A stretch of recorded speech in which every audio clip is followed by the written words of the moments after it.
Timnas Indonesia berhasil menjaga lolos ke 16 besar setelah mengalahkan Vietnam di laga kedua.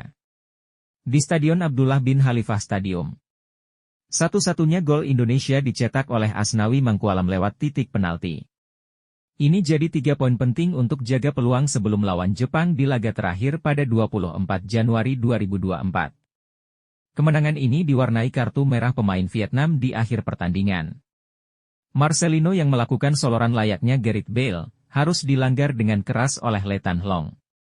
Kemenangan ini membawa Indonesia naik ke posisi 3 klasemen grup D dengan 3 poin. Vietnam jeblos ke dasar klasemen tanpa poin. Dan dipastikan tersingkir dari Piala Asia.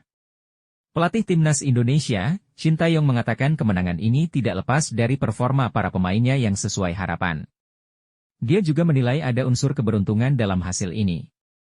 Bagi Timnas Indonesia, kemenangan ini sekaligus menghancurkan prediksi banyak pihak yang menyebut Indonesia sulit mengalahkan Vietnam dan lolos ke babak 16 besar.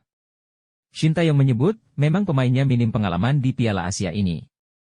Namun, dia menegaskan bahwa kekuatan skuadnya kini semakin membaik. Sementara itu Irak tanpa terduga, kalah atas Irak dengan skor 2-1.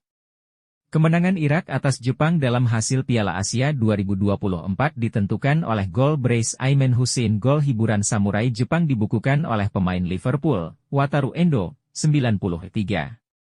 Sekilas, kemenangan Irak atas Jepang ini menjadi kejutan cukup besar di Piala Asia 2024. Kemenangan ini membuat Timnas Indonesia harus berhati-hati.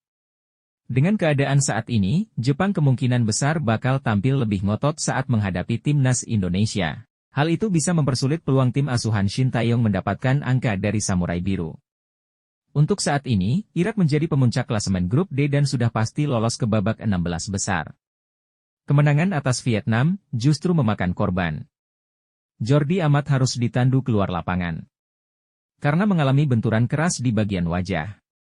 Jordi mengalami pendarahan di hidung usai disikut Nguyen Van Tung di babak kedua.